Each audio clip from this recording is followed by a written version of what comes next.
Hola, buenas tardes. Nos encontramos con Rebeca aquí en el hermoso lago de Chapala y venimos a hacer una entrevista muy especial que les encantará. Buenas tardes, Rebeca. ¿Cómo estás? Bien. Where are you from originally? I'm originally from the United States, West Coast. Born in Washington State and lived most of my life before I moved to Mexico in Oregon. For how long have you been living here in Mexico? This coming September 2025, it will be 27 years. 27 years. Wow. 27 years. And since you moved to Mexico, did you think you'll stay this long? At that time, my dream of living in Mexico was so strong that I planned for 4 years and made the move in 1998 with my 2 children. What was your life like before Mexico? Well, I was in mortgage banking and finance and real estate for 21 years. I was a single mother of 2 boys, and life was just getting complicated due to some health issues. And when I came to Mexico, all of those health issues disappeared within 4 days. So that made me think I need to move here. Yeah. And so I worked on that for about 4 years and made the move in 1998. 1998.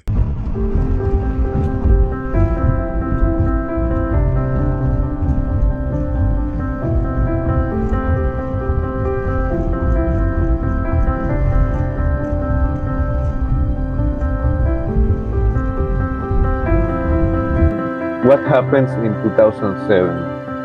Well, actually, it was 2006 on February 13th, the birthday of one of my very good friends.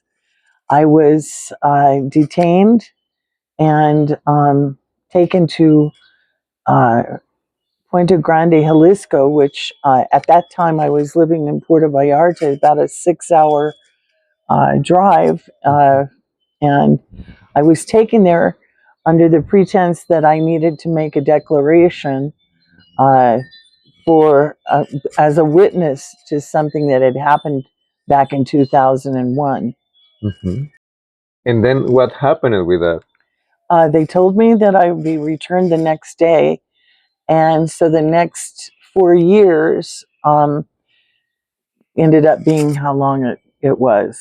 So I tried to cooperate, and everything I said at the beginning, the authorities would use as evidence that I was guilty, and even though it had nothing to do with that. So I was pretty much in a trap.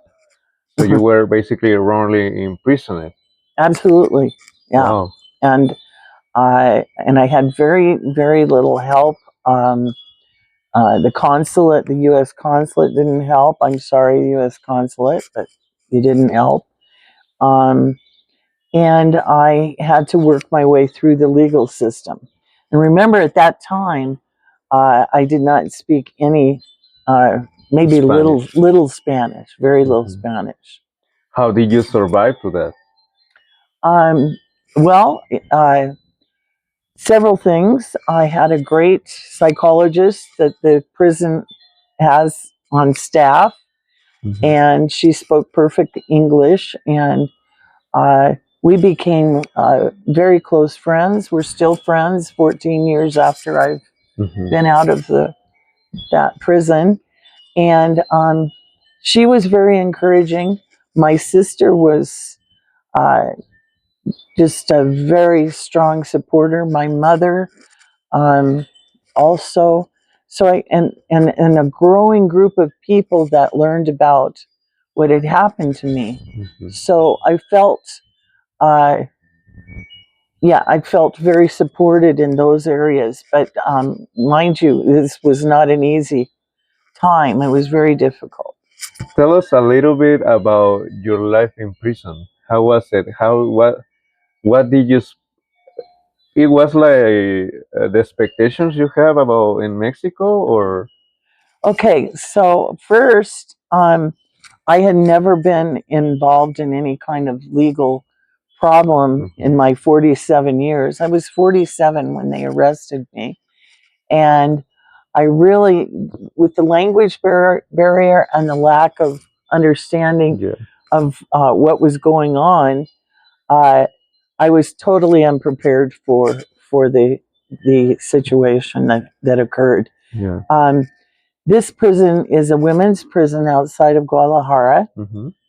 It's called Puente Grande Femenil. It's a reclusorio.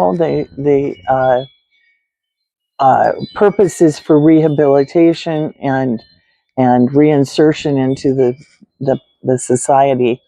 And so it wasn't, the guards were not mean to me. The director was well, I went through several directors. Some of them were mean, some of them were very nice.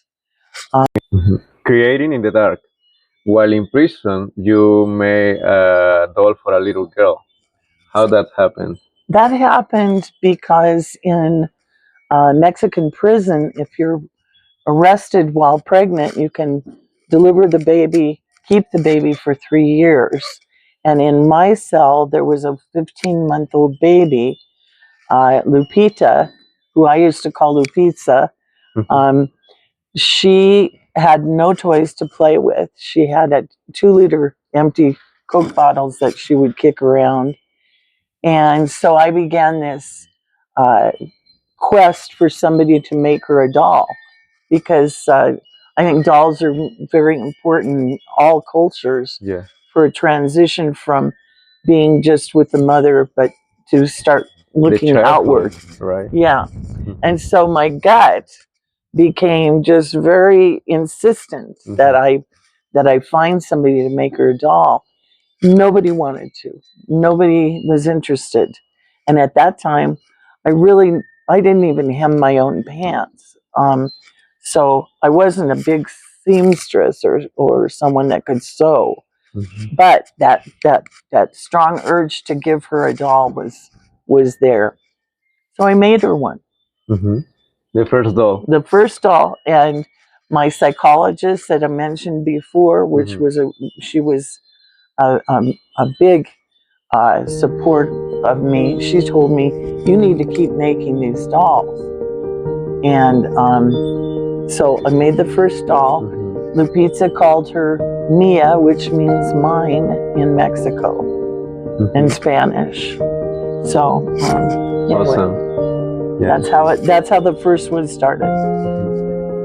A symbol of hope. That doll became something more than just a toy. What did it represent for you during such a hard time? Honestly, making the dolls helps you to escape from a very uncertain legal future. It's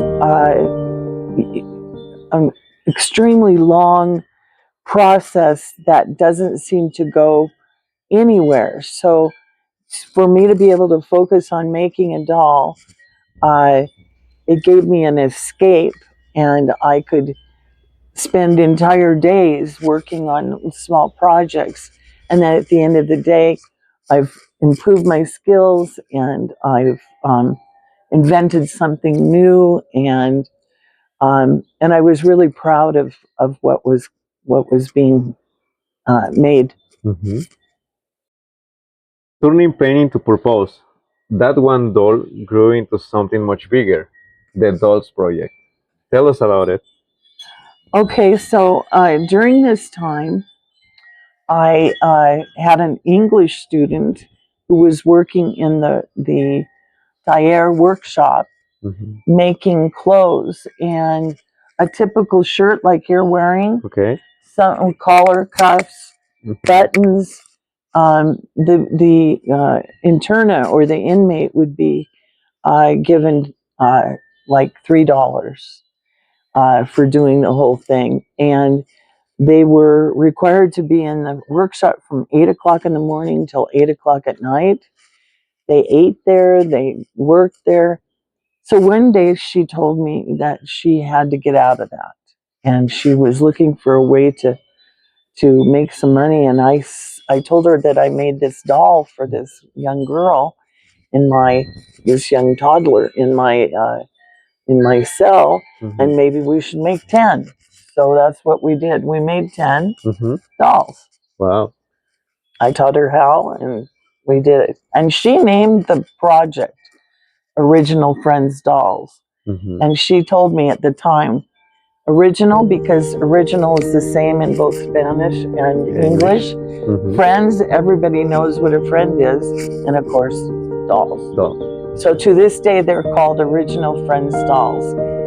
Many people call them the prison dolls, but their official registered name is Original Friends Dolls.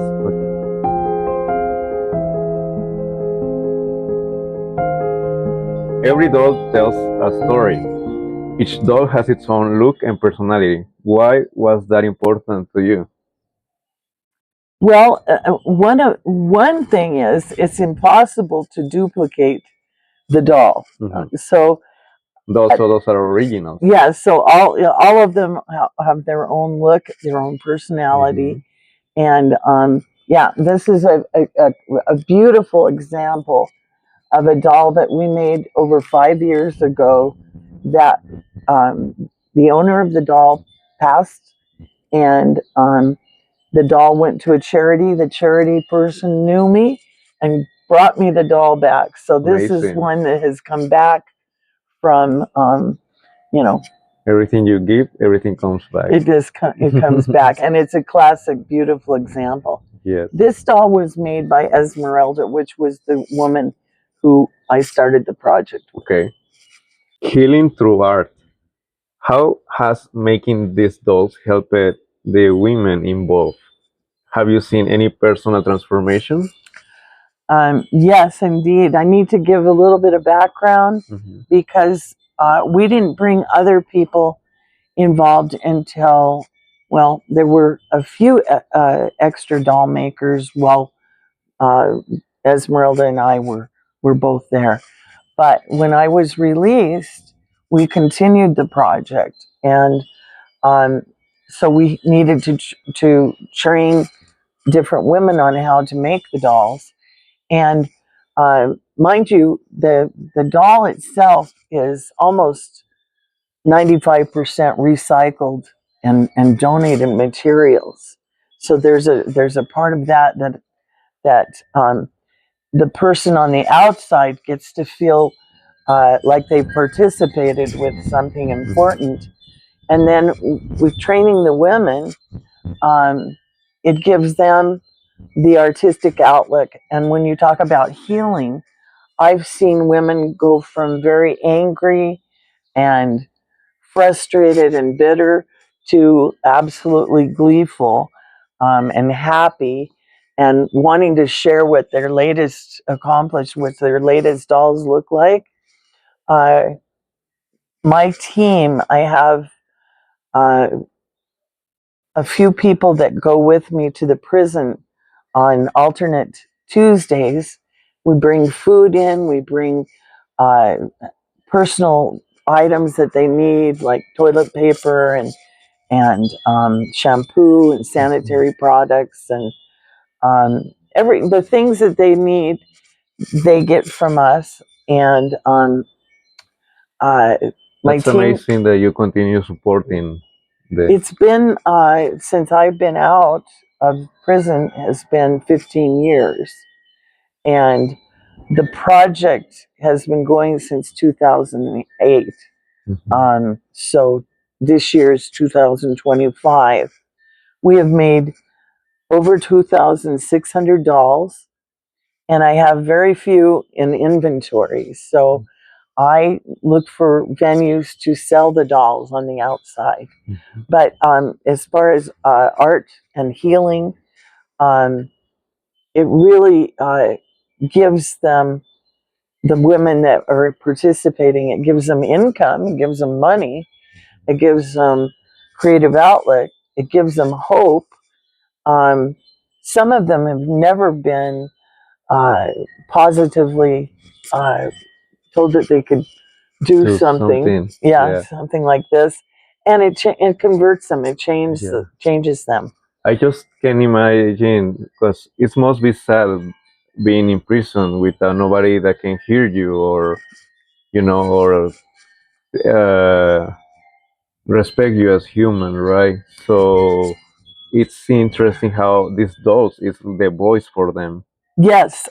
In fact, on the ticket, I've added a second ticket that says Ambassadors of Liberty and Justice. And what I mean by that is, while I was inside the prison, I felt like I wasn't living or I wasn't dead. It was like a purgatory. And that's how they feel as well. You, and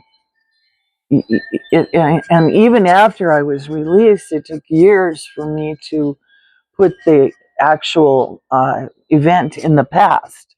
I kept referring to it in the present tense. Yes. And it was, it was over. So what it does is it brings them out of the prison. So somebody that buys one of these dolls can pray for the person, for their release, or even just sending good thoughts and it's a symbol of hope. Yeah, it's a symbol of hope and women and men too. I mean, people on the outside love the dolls.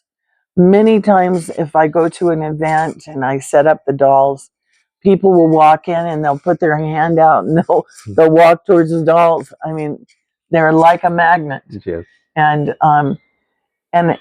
we get a lot of positive comments and input, and recently even more. It's been this past since January 2025. The positive feedback from the public has just been overwhelming. So That's I'm amazing. so, and it's not me doing this. It came to me. I didn't think it up. It just started happening, and so my job is to keep it going. Yes, you are the voice for all of them. Yeah, I try to. Yeah. Rebecca, what's your biggest message or advice for someone facing hardship? It actually came from my sister, and she said, and I believe this clearly, you can never lose if you never give up. You can never lose. It's just a moment. And so continue, especially if you have a desire or dream that you want to accomplish. Yeah. If you give it up, do it mindfully, because you've changed your focus. You don't want to do that any longer, and so move to your next dream or goal, but never give up. Awesome. Rebecca, thank you for sharing an amazing story. Pleasure. Where we can find these dolls? Well, at the moment at Lakeside here by Lake Chapala, Ahihik, Chapala, there's several events that I participate in. One of them is with the artists of Lake Chapala, and that's ended for this season, but it will start up again in September. The American Legion has 2 events a year, and those are in Christmas in July, and then their Christmas event. Lake Chapala Society is the organization that was started by her first name is Neil. I don't remember her last name, but she's very, very well known around here. 100 years ago, she came and she left the property that she owned for the development of artistic work, and I'll show that to you later. And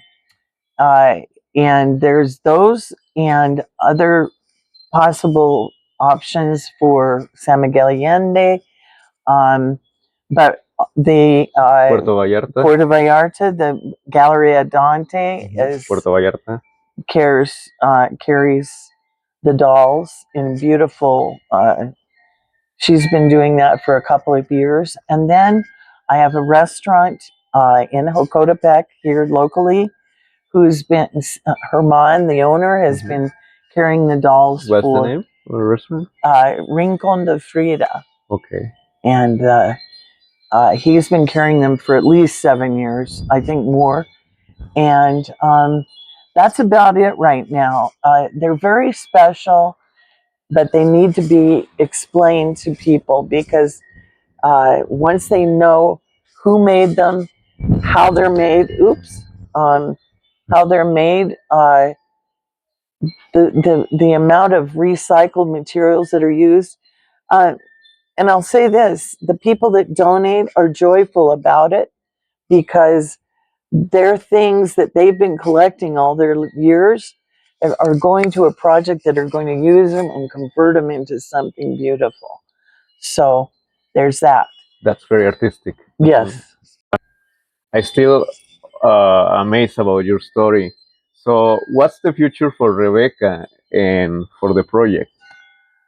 Well, I'm going to say 3 years ago, well, 5 years ago, I started teaching English online worldwide, and I had so many Turkish students, and the dream was born to take the project to Turkey and start there with a women's prison there, and turn it over to a Turkish woman who needs income. Mm-hmm. And that has been, again, like the first doll in my gut. My gut has been telling me to go to Turkey and do this. Whether or not maybe this next year I'll do that, but that's what's in it for Rebecca for the future. The future of the dolls, the prison, for these 16 years that we've been doing this. We have been doing it sort of under the radar, working on the dolls individually in the cells. I bring bags of materials in, and they convert it into something beautiful. So in January, the director approached me and asked me if I would like a workshop. Oh, wow. And so we are still working on the details of that. The space is available, but they're using it for some remodeling of the cells right now.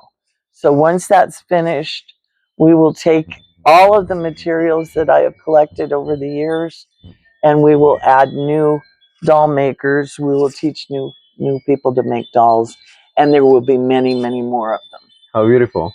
That's the future. We're almost at the end of this interview. That it has been amazing, and thank you for sharing part of your life. I really appreciate that, and for giving us access to your house. I have one interesting question. What if that happened to you here in Mexico? Why you decided to continue living here and making your retired life here? That's a very good question, and I'm often asked that. I love Mexico, and even though something terrible happened to me, at the end of the day, when I visit the prison, the guards that knew me there are friendly. They're happy to see me. It's almost my best revenge is to go and be happy and visit them and inspire a new generation of doll makers. No plans of going back to the US? I may surprise my brother for his birthday, but I can't wait to get back. If I do it, it will be no. I absolutely have no reason to go there. It's not my home.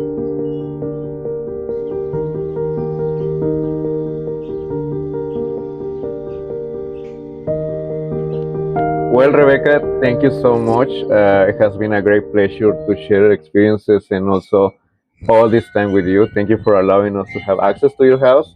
I want to say it, Rebeca, hermana, ya eres mexicana. Hablas español también, es impresionante, entiendes también español y me da mucho gusto saber que has logrado hacer algo bueno de todo este desastre que sucedió anteriormente. I've always been very stubborn, and this was no exception.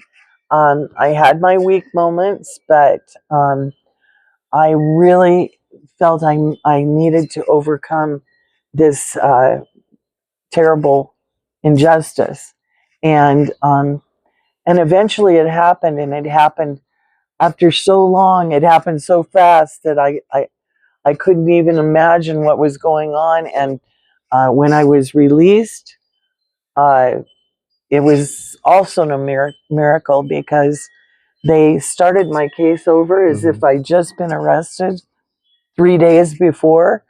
I had to declare. This time I had a translator, and he still cautioned me not to say certain things in certain ways. He wasn't telling me to lie. He was telling me that could be misinterpreted.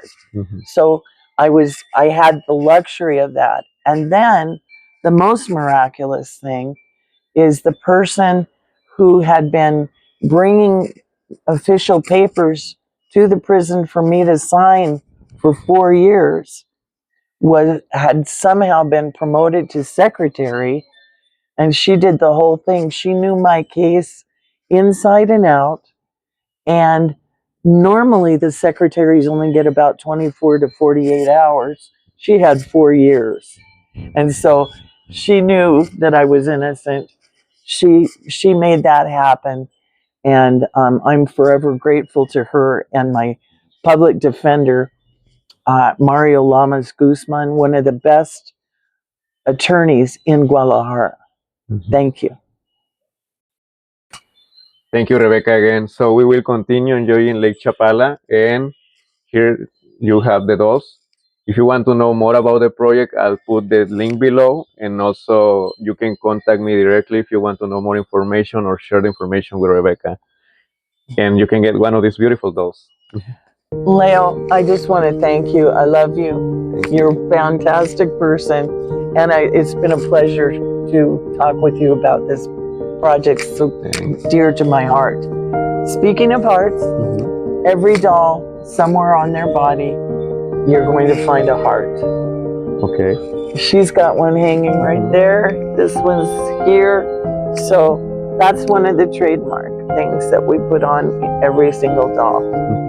And also they are hand painted, right? Yeah, the faces are all hand painted, and they're just a work of art, if I may say so. Yes, and hope.